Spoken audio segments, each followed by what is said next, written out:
Il y a quelques mois, j'ai proposé en story sur Instagram un plan de A à Z pour être libre géographiquement en partant de zéro. Depuis, j'ai eu pas mal de retours et on m'a demandé de republier cette story sur YouTube. La méthodologie que je te montre dans cette story, c'est celle que j'ai moi-même suivie, celle que mon petit frère a suivie et celle que la majorité des entrepreneurs qui sont partis de zéro ont suivi. Pour accompagner cette méthode, j'ai préparé pour toi un guide sous forme de e-book dans lequel je te présente 100 idées de business pour te libérer géographiquement. N'hésite pas à te le procurer, le lien est en description et tu le recevras tout de suite sur ta boîte mail. N'oublie pas de laisser ton avis en commentaire, ça m'intéresse, tu le sais, et surtout le petit pouce pour propulser cette vidéo. Let's go!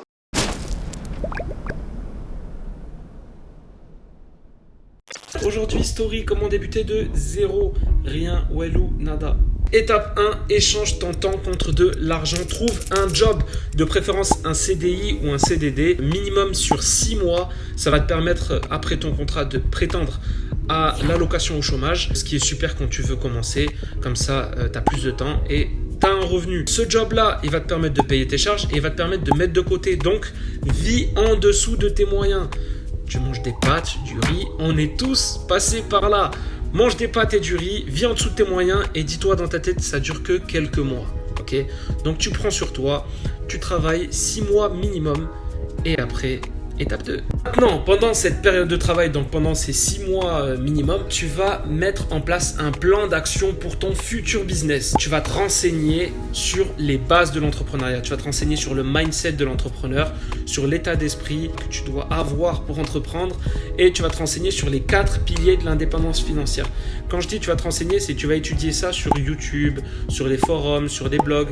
Tu fais ça pendant tes day off ou quand tu finis le travail, tu bloques un petit peu 1 heure par jour sur YouTube. C'est suffisant. Franchement, si tu fais ça pendant toute ta période de contrat, c'est suffisant. Tu vas pouvoir en apprendre énormément sur les bases, sur le mindset et sur les 4 piliers de l'indépendance financière. Super, maintenant, toujours pendant ta période de travail, là, pendant les 6 mois minimum, là, on va dire que tu as acquis les bases du mindset et les bases des 4 piliers de l'indépendance financière. Maintenant, regarde les opportunités qu'offre le business sur Internet. Donc, le business sur Internet, c'est un des 4 piliers de l'indépendance financière avec le business physique, l'immobilier et la bourse. Donc si tu veux, le business sur Internet, c'est le pilier qui va te demander le moins d'investissement financier. Tu vois. Donc regarde toutes les opportunités qu'il y a dans le business Internet, comme l'agence marketing digital, le SMMA, l'infoprenariat, le e-commerce, le Amazon FBA, les services de freelance. Il y a plein d'opportunités sur Internet. Focalise-toi sur une opportunité qui te plaît et après, renseigne-toi dessus. Voilà, YouTube, sur les blogs, sur les réseaux sociaux des personnes qui font ça, renseigne. Écoute-moi bien, cette étape, elle est super importante. Cette étape, elle consiste à juste quitter ton job. Alors, je sais, c'est contre-intuitif, surtout quand tu vas avoir des augmentations de salaire qui te seront proposées ou des augmentations d'échelons qui te seront proposées ou des mutations plus intéressantes.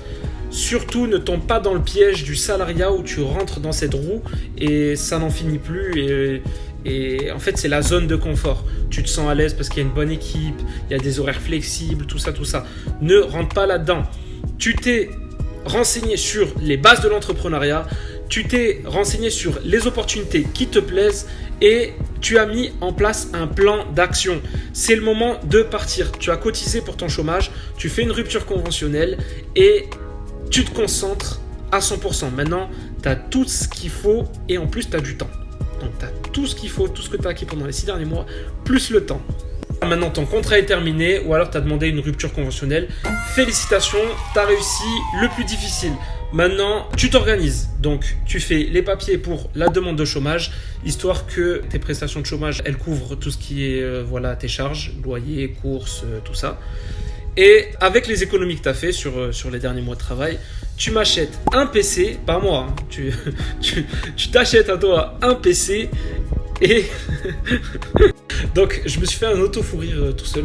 Bref, tu t'achètes un PC, donc pas besoin de prendre le MacBook à 3000 €, je sais pas quoi. prends-toi un PC d'occasion sur le bon coin entre 200 500 euros, ça suffira largement. Si tu t'y connais pas trop en performance ou quoi, regarde autour de toi, ton entourage, ou alors renseigne-toi directement sur internet pour prendre un PC, voilà, un minimum performant quand même. Donc une fois que tu as acquis ce PC entre 200 500 euros, avec le reste de tes économies, tu prends une formation, une ou plusieurs formations. La formation, c'est super important. Je parle pas des formations en présentiel, tu dois te rendre dans une salle, suivre un prof ou quoi. Je te parle des formations sur internet où tu suis des modules, des vidéos divisées en plusieurs modules et qui vont te permettre d'acquérir la compétence que tu cherches à avoir dans l'opportunité que tu as ciblée dans ton plan en fait. Donc tu as une opportunité, tu prends la formation de cette opportunité. Cette étape-là, il va falloir faire très attention parce que là, il y a un blocage contre-intuitif. À chaque fois qu'il y a quelque chose de contre-intuitif pour le cerveau, c'est un gros piège. Comme quitter son travail, c'est très contre-intuitif, ou prendre une formation.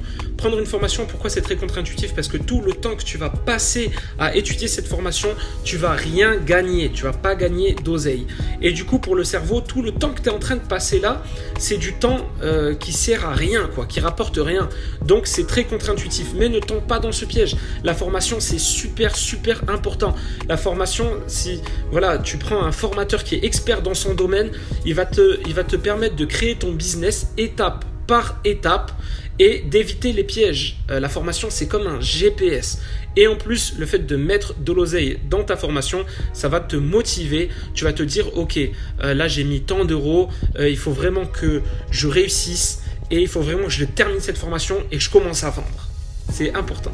Super, maintenant l'étape 6, forme-toi. Forme-toi. Tu as ton chômage, tu as ton PC, tu as tout en temps, tu as la formation ou les formations.